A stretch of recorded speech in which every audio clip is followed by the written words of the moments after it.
Well, I hope you detected the sarcasm in the title of this video, but it's meant to point out how the church just does not know how to address single people. And it's almost like we're brushed aside. You know, like the pastors and elders walk by and you try to talk to them, and it's like, oh, that's nice, little one. You'll get it someday. I'll get what someday? Well, you'll have a family and you'll be able to join the club, kind of thing.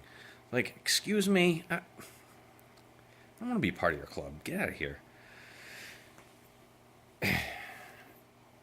Like we're incomplete Christians almost. And that's not to say we'll never find a significant other.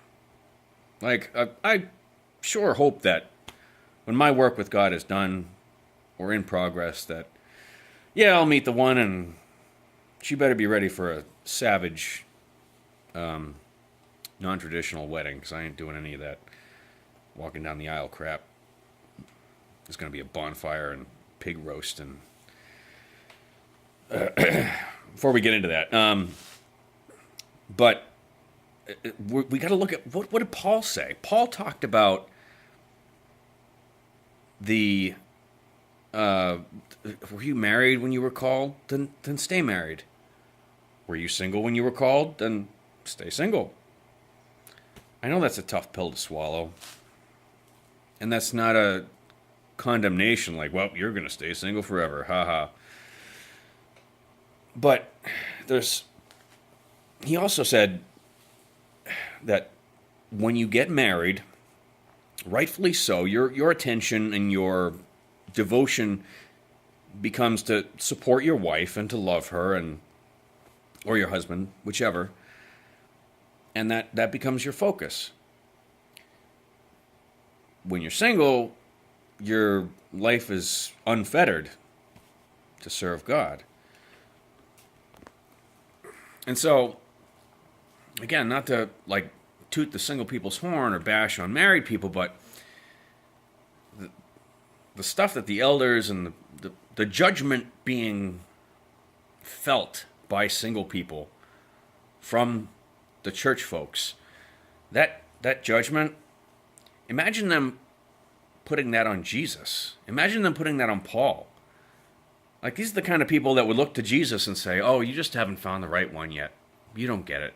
Someday you'll get it, though, and you'll meet the right one. Okay, sure. I don't buy it. Sorry.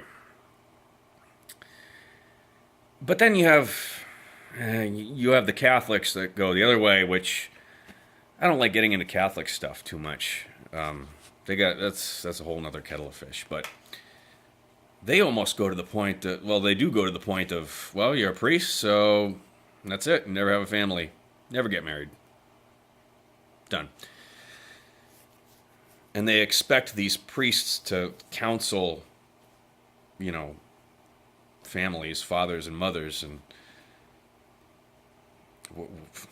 what? How are they expected to counsel them?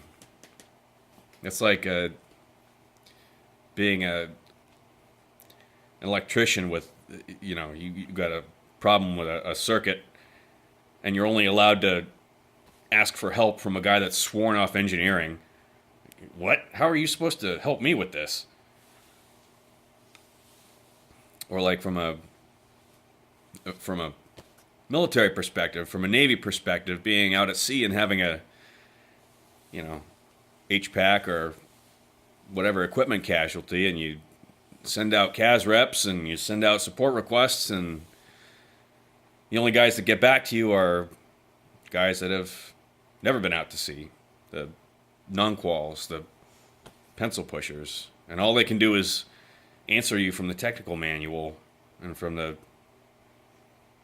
NSTM or Navy regulations, and you're like, well, yeah, I get it. Like, I know that the technical manual is sacrosanct and that's the right source, but I need somebody that's been here, that's been through this. I need somebody that knows what it's like.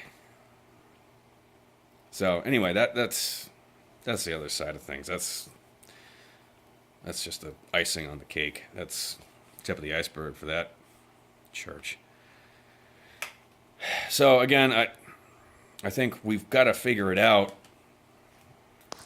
at risk of, if we don't figure it out, we're just continuing this thing of driving away the younger generation from the church. And I'm all for driving people away from like the church building, from the institution, and actually making the true church. And that's what I hope we can accomplish here, in part. But that's a contributing factor, is not being able to talk to these kids correctly, and kind of shunning them and treating them as incomplete Christians. Let's think about that.